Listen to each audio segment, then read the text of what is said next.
साथ रहने वाला जो भी कुछ कुदरती है पंच महाभूतों, सूर्य चंद्र पवन पानी धरती माता कर्ण कंसरी की विश्व को चलाने वाला एक ही है कि सृजनहार पिता ने किसी को भेदभाव नहीं किया। किसी भी मनुष्य को हो या पशु पंखी ढोढ़ा का कुछ भी सृष्टि पे जो भी जीव हैं उनके लिए सृजनहार पिता ने किसी को भेदभाव नहीं किया। सबको प्रकाश देता है सूर्य पिता, वो सबको एक ही तरह प्रकाश देता है कि किसी को कम दिया ऐसा नहीं। सर्व जीव एक है।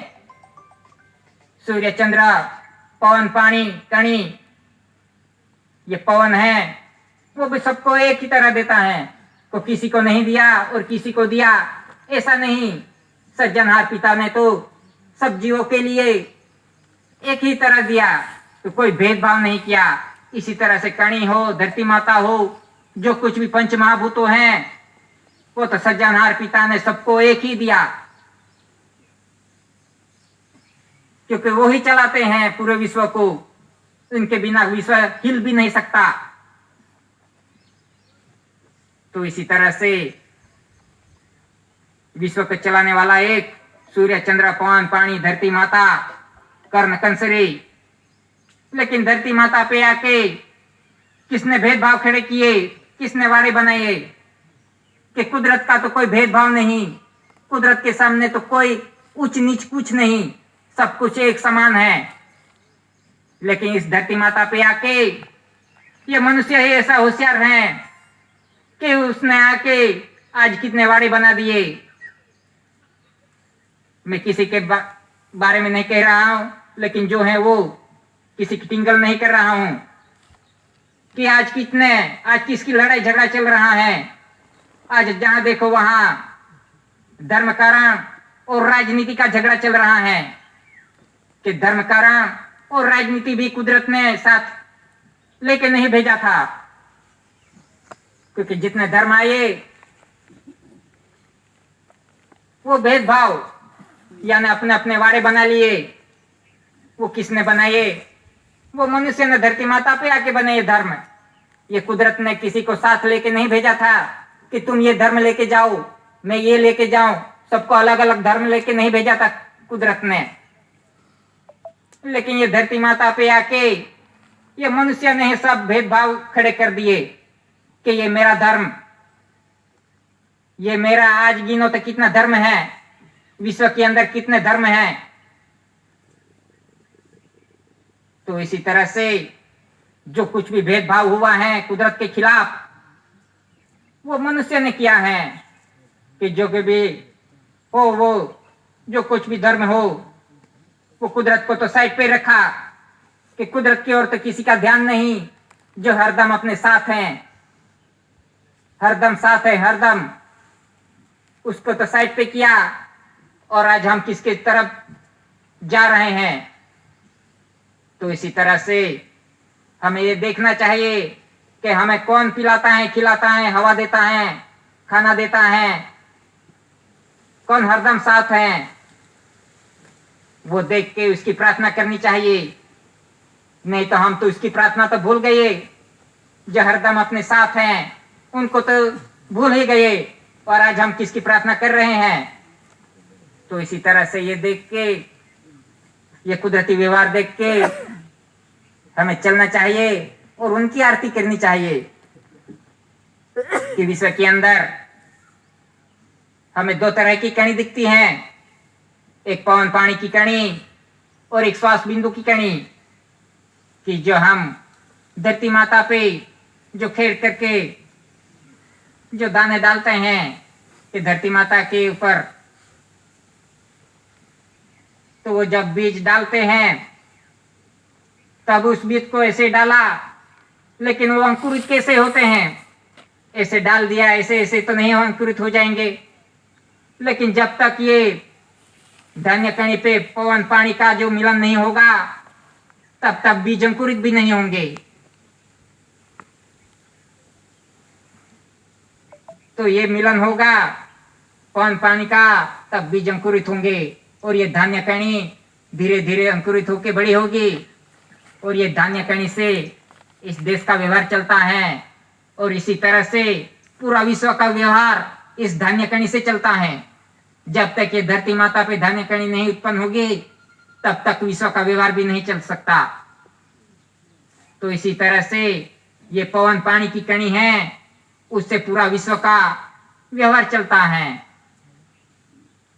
और दूसरी कणी है कि पवन पानी की कणी, श्वास बिंदु की कणी, कि ये श्वास बिंदु की कणी कि माता के गर्भ के अंदर जब पिंड पहुंचता है तब ये श्वास बिंदु की कणी कि माता पिता का पवित्र कर्म योग से कितने श्वास लिए, कितने श्वास से फिर बिंद पड़ा, माता पिता का पवित्र कर्म योग हुआ, तब माता के गर्भ के अंदर बिंद पड़ता है, तब यह पिंड पहुंचता है। तो वो है श्वास बिंदु की कणी। तो इसी तरह से हम कर्मयोग भी संसार योग कैसे कर सकते हैं कि जब तक हम पवन पानी का आधार नहीं लेंगे कणी का, तब तक हम कुछ भी कार्य नहीं कर सकते। हमें कुछ भी कार्य करना हो, कुछ भी ताकत चाहिए, कुछ भी करना हो तो हमें किसका आधार लेना पड़ता है? ये पवन पानी की कणी का आधार लेना पड़ता है। जब कर्म योग करना हो, संसार योग करना हो, तो भी हम बिना खाए संसार योग भी नहीं कर सकते। तो ये श्वास बिंदु की कणी को उत्पन्न करने के लिए हमें पवन पानी का आधार, कणी का आधार लेना पड़ता है। तो यही पूरा विश्व का व्यवहार है कि हमारे देश के अंदर ही ये व्यवहार नहीं, ये तो पूरा विश्व का व्यवहार एक ही है कि जब तक खाना नहीं खाएंगे तब तक कर्मयोग भी नहीं कर सकेंगे। और ये पूरा कर्मयोग से ही ये विश्व में श्वास बिंदु की कणी आती है, क्या अवतार आता है। तो ये तो विश्व का व्यवहार एक ही है, कुदरती व्यवहार कहते हैं जिसे। वो कुदरती व्यवहार नॉन जुडिशियल है, इसमें कोई धर्म नहीं आता। ये तो सभी जीवों के लिए एक ही व्यवहार है, इसमें कोई धर्म नहीं आता। यानी ये जो कुदरती व्यवहार है, ये नॉन जुडिशियल कुदरती व्यवहार है कि हमारा कोई ये धर्म से कोई लेना देना नहीं। ये तो कुदरती व्यवहार है, विश्व का एक ही व्यवहार कुदरती है। तो इसी तरह से हमें देखना चाहिए कि हम कैसे ये धरती माता पे जी रहे हैं। ये दो ही कणी है, श्वास बिंदु की कणी और पवन पानी की कणी, इससे पूरा विश्व का व्यवहार चलता है।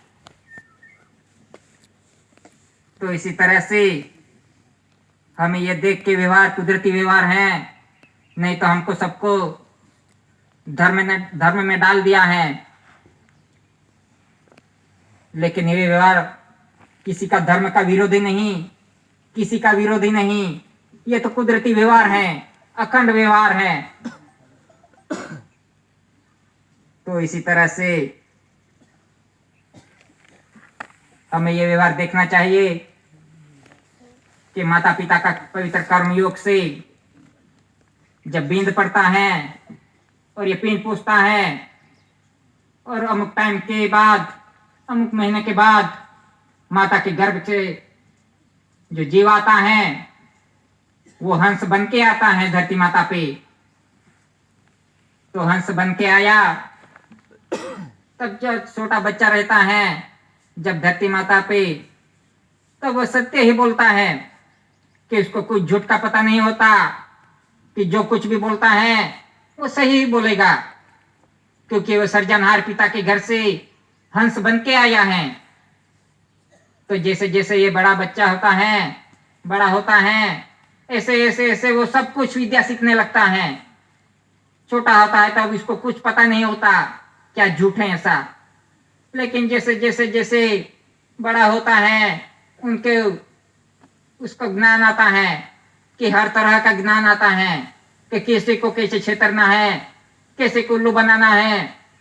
दगा, प्रपंच, लोभ, लाभ लालच सब कुछ सीखने लगता है कि सृजनहार पिता के घर से तो वो हंस बन के आया था, लेकिन धरती माता पे आके वो जीव बन गया, कि वियोगी जीव बन गया, तो वो सब कुछ विद्या सीख ली। किसी को कैसे झूठ बोलना, दगा, प्रपंच, लोभ, लालच सब कुछ सीख लिया। तो हमें ये नहीं करना। हम जैसे सज्जनहार पिता के घर से हंस बन के आए हैं, तो ये धरती माता पे हंस बन के रहना पड़ेगा, क्योंकि सज्जनहार पिता देखने वाला है कि मेरा बच्चा ये धरती माता पे तो मैंने भेजा है, लेकिन ये क्या कर रहा है। ये धरती माता पे जाके क्या कर रहा है। वो तो धरती माता पे जाके ये तो कुदरत का ही विरोध कर रहा है। जो कुछ भी कुदरत ने भेजा साथ में, जो कुछ भी दिया, लेकिन उनका ही विरोधी निकला।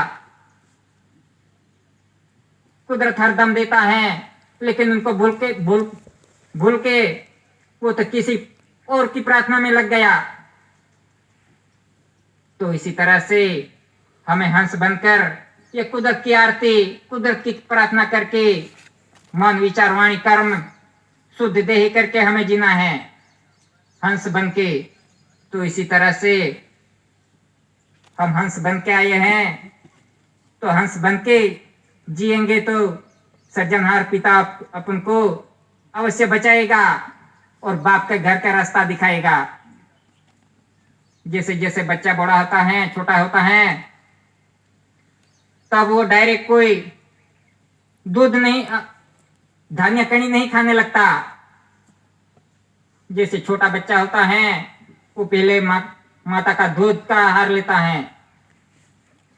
तो सृजनहार पिता ने ये माता के छाती के भाग पे पहले से ही दूध रख दिया कि हंस आएगा तो क्या खाएगा। ये धरती माता पे जाके डायरेक्ट कोई कणी नहीं खाएगा, इसीलिए पहले से माता के छाती के भाग पे दूध रख दिया। इसी तरह से सृजनहार पिता ने तो पहले से ही व्यवस्था कर दी। फिर थोड़े टाइम के बाद, महीनों 6 महीने के बाद, फिर वो अनाहार का आहार लेता है। तो इसीलिए सृजनहार पिता ने तो पहले से ही ये व्यवस्था कर दी है। तो ये कुदरती रचना है, ये कुदरती रचना है, वो पूरे विश्व की एक ही रचना है कि विश्व के अंदर जो भी है, माता पिता का व्यवहार, सती पति का व्यवहार, वो एक ही है, कि कोई विश्व के अंदर अलग नहीं, कि माता की छाती के भाग पे पूरे विश्व में एक ही दूध रखा है, किसी को अलग नहीं किया। ये कुदरती व्यवहार है। तो विश्व के अंदर यही कुदरती व्यवहार पूरा विश्व चल रहा है। ये धान्य कणी है, चावल का दाना,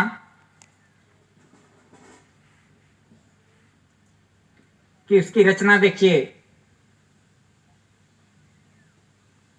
ये धान्य कणी चावल, कि उसके माथे के भाग पे ये खाच जैसा भाग है और नीचे ये पूछड़ी जैसा भाग है, और इस पे आके हैं। अभी तो हाइब्रिड कणी हो गई, तो अभी सही तरह से ये आके भी नहीं दिख रहे हैं। तो ये रचना कैसी है। तो ये कंपेयर विथ आवर बॉडी, कि इसे अपने शरीर से कंपेयर यानी सरखामणी करके देखो।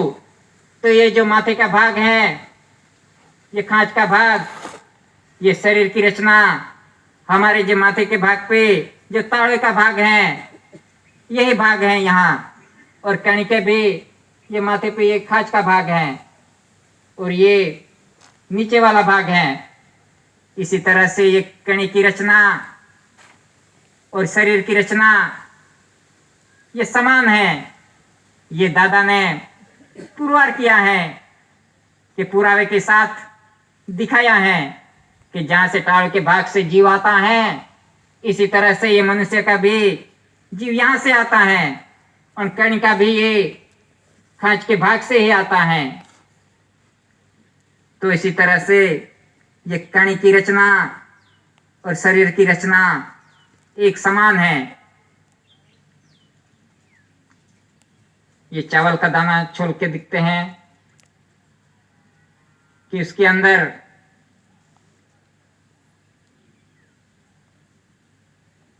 ये चावल का दाना है कि उसके अंदर देखो तो अंदर सफेदी जैसा भाग दिखता है अंदर, तो वो है कणी की गर्भ भूमिका। ये सफेदी वाला भाग अंदर है, थोड़ा सा दिखता है, तो वो सफेदी भाग है कणी की गर्भ भूमिका। तो हमने तो जब से जन्म हुआ, जब से कणी का आहार लिया, तब से हमने तो खाना ही खाया। खाया कितना खाया, अच्छा लगा तो डबल खा लिया, नहीं पचा तो आगे से भी निकल गया और पीछे भी निकल गया, इतना खा लिया। तो फिर हमारा शरीर कैसे विकसित हुआ, कि इसका किसके कैसे विकास हुआ, बड़ा कैसे हुआ।